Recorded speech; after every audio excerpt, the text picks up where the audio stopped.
Have you ever finished something you just worked your tail off to accomplish? A goal, a project, a milestone. And instead of feeling proud or fulfilled, your brain quietly whispers, cool, what's next? What's next? You don't get that victory lap. You don't get an emotional payoff.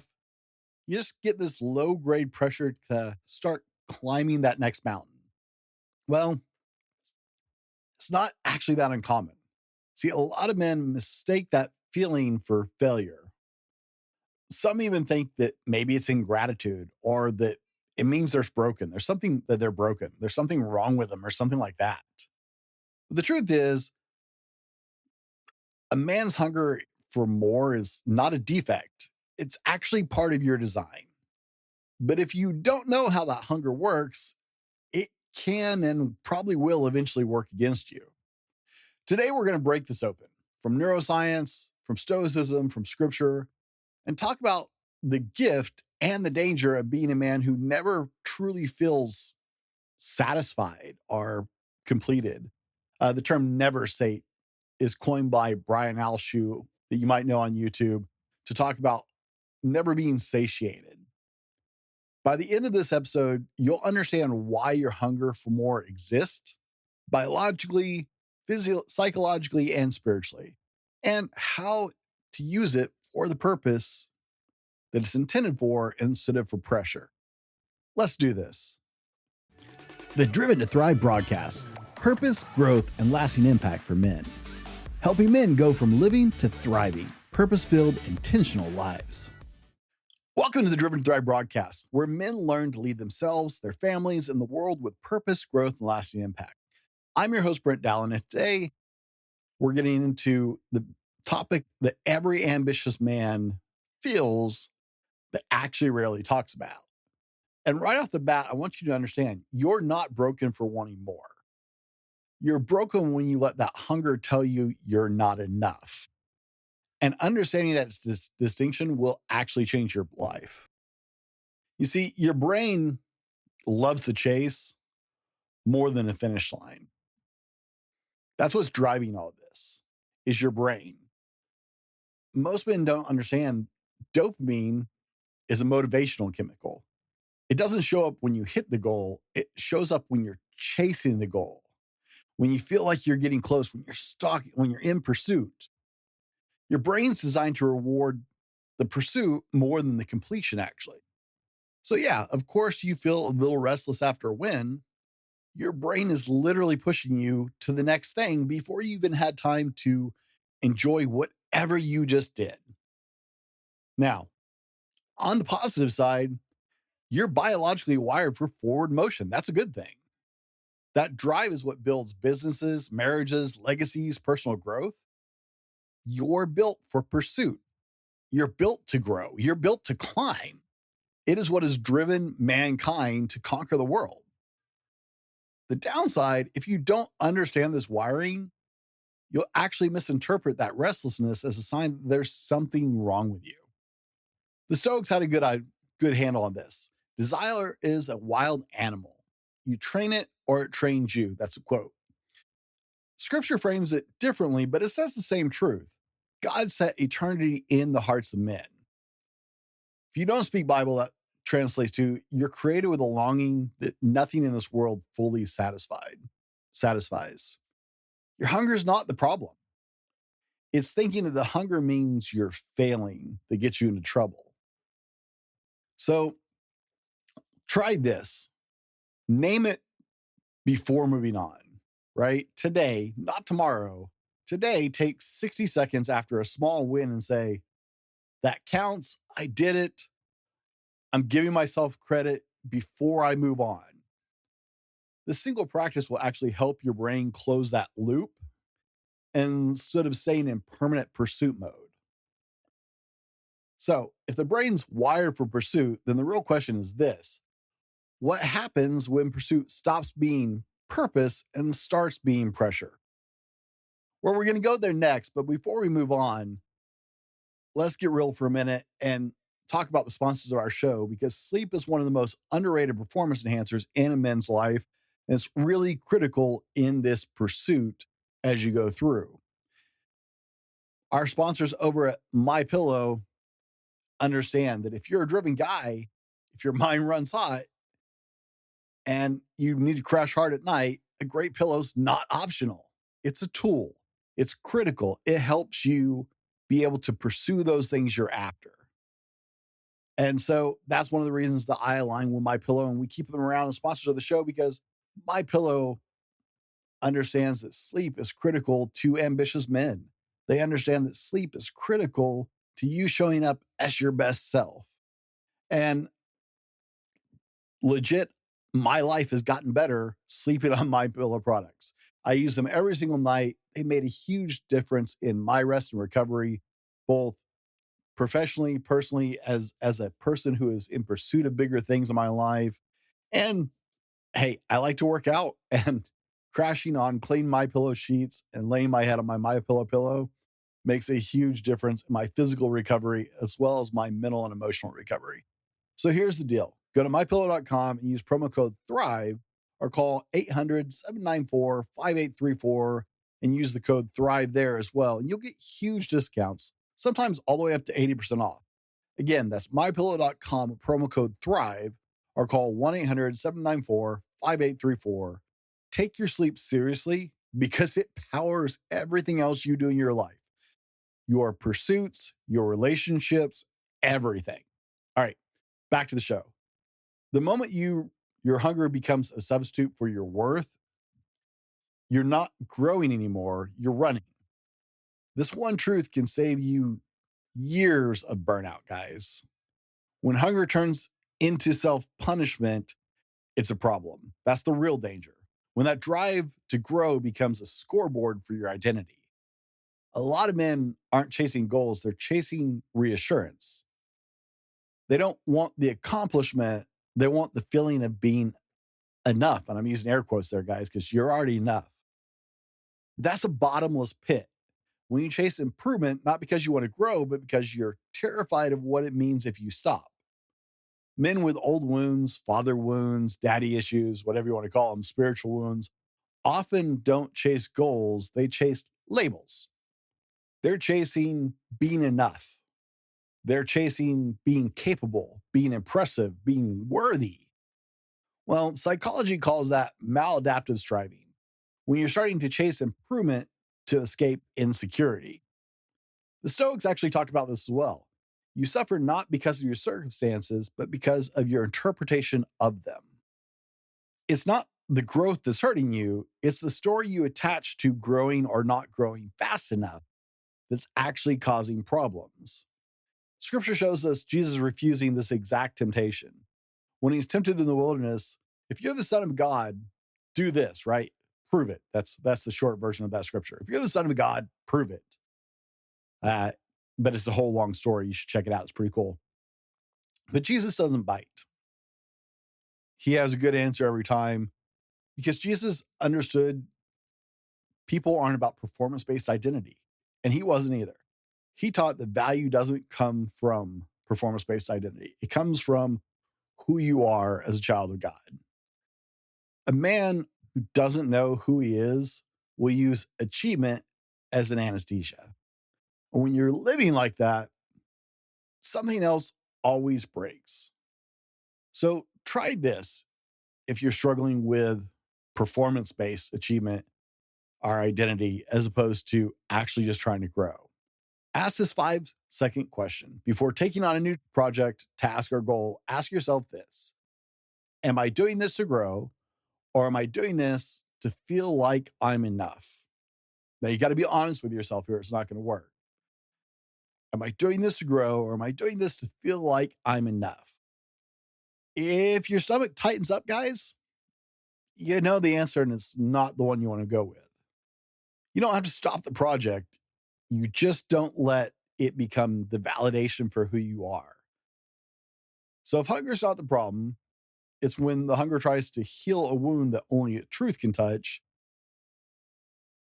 Because if your hunger is rooted in insecurity, it's going to show up in the next place every time, and that's your relationships, and that's going to hurt.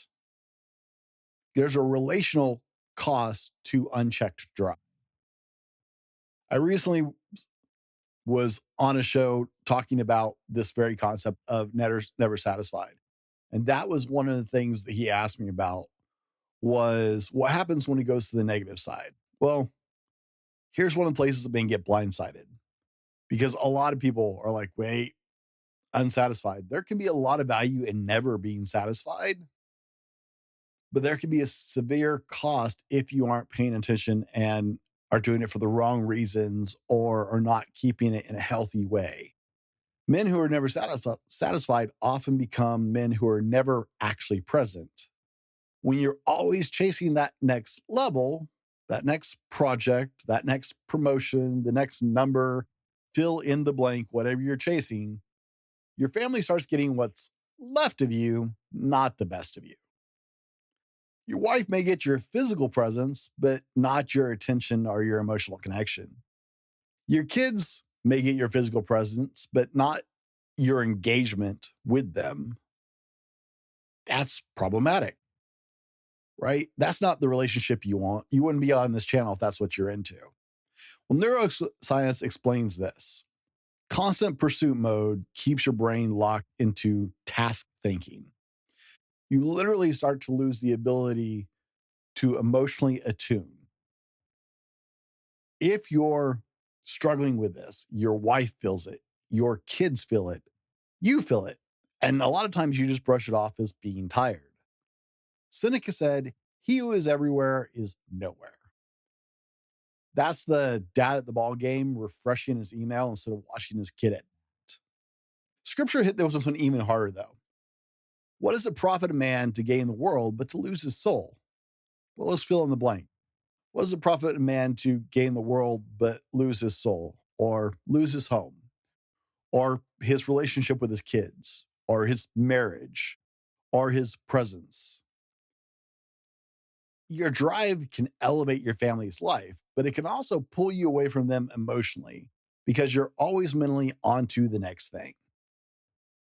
Ambition's a gift, guys, but without boundaries, it becomes abandonment. If you've fallen into this trap, try this.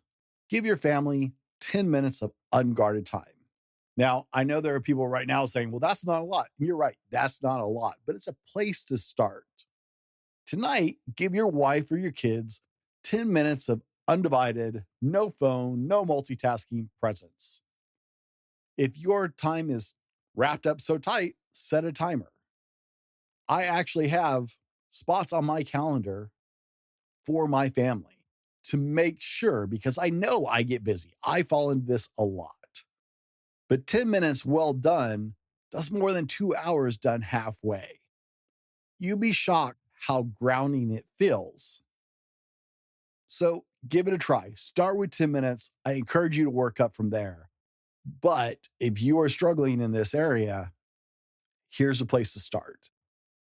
So hunger can push you forward and hunger can pull you away, which means you've got to learn to tell the difference between a holy hunger and a hollow hunger. Now, stick with me because I understand that not all of you are necessarily faith based, but this is the best way to describe this to make it understandable. Holy hunger is growth rooted in identity, purpose, and calling. It expands you, it strengthens you, it blesses the people around you. Hollow hunger is growth rooted in fear, insecurity, and ego. It drains you, it distracts you, it damages relationships. Holy hunger is the pursuit that grows you. Hollow hunger is the pursuit that drains you. Holy hunger is rooted in identity. Hollow hunger is rooted in insecurity. Holy hunger strengthens your family. Hollow hunger steals you away from them. Neuroscience says holy hunger includes rest, recovery, celebration. Hollow hunger whispers in your ear, you don't deserve rest. You haven't done anything yet. The Stoics said virtue is the mark of a good man, not accomplishment.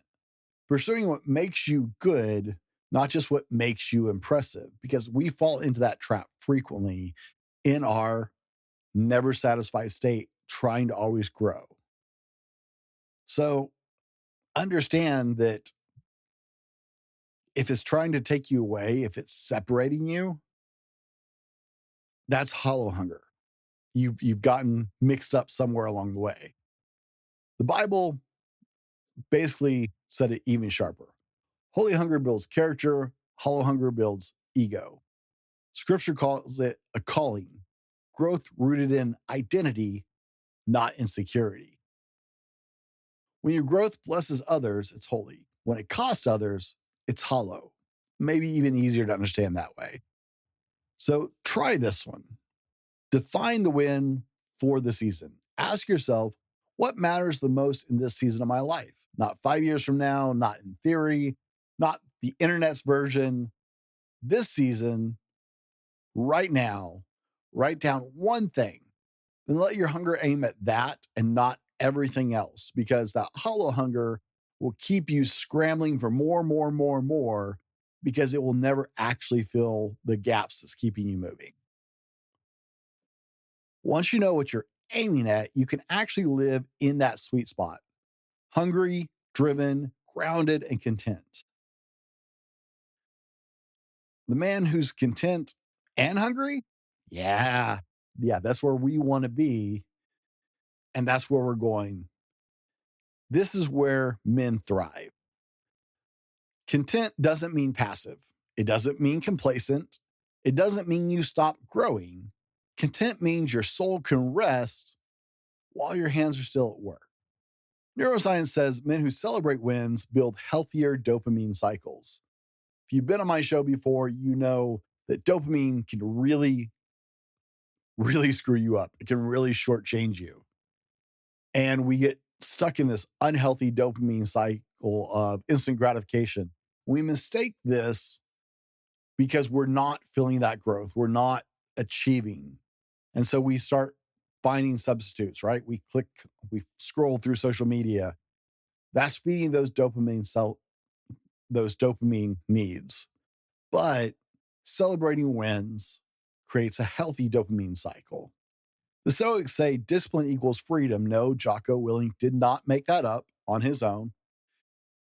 Jocko Willink has some Stoic practices in his life, and there's nothing wrong with it. But discipline does equal freedom. 1 Timothy 6:6 says, godliness with contentment is great gain. When you're anchored and hungry, that's when you start to build legacy. A content man who stays hungry is unstoppable, really. A hungry man who never finds contentment becomes exhausted, frustrated, and spiritually starved. A satisfied man will stop growing. A starving man stops living, but a content, hungry man, he changes the world. And that's, I'm sure, is why you're actually here. So try this to help stay grounded. Practice the 3-part evening reset. Before bed tonight, do this. Name one win. Name a gift. Name one goal for tomorrow. Bonus points if you stop and pray about it, because that really helps. This resets dopamine, it builds gratitude, and it anchors contentment. It only takes 30 seconds, but it will start to rewire your life. Now, a quick break before we wrap this up, guys. If you want deeper conversations, behind the scene contents, the director's cuts, bonus training, and the stuff I wish I could say on the public feed, join us over at Patreon. You'll get exclusive episodes, early releases, raw conversations, and access to a community of driven men who are walking this path with you. Go to patreon.com/thefallible and hit the link in the show note or hit the link in the show notes and join us over there. You'll also get access to our exclusive Patreon only podcast, Behind Closed Mics. It's a ride, guys. This is a totally different show than this one. All right, let's land this ship. Your hunger is not the enemy. It's a gift, but it's got to be aimed. It's got to be grounded in identity, not insecurity. It's got to be because of purpose, not because of pressure. You don't have to kill the hunger. You just need to teach it who's in charge. There's no problem with living in a state of never being satiated, never being satisfied that you have reached the pinnacle, because you never will. That's not a problem. The problem is when you let that drive become for negative reasons instead of positive reasons that are growing you towards your goals, towards your purpose, and towards the people you love. If you want help walking this one out, go to purposedrivenman.com. Let's do this work together. Until next time, be better tomorrow because of what you do today. We'll see you on the next one. The Driven to Thrive broadcast: purpose, growth, and lasting impact for men. Helping men go from living to thriving, purpose-filled, intentional lives.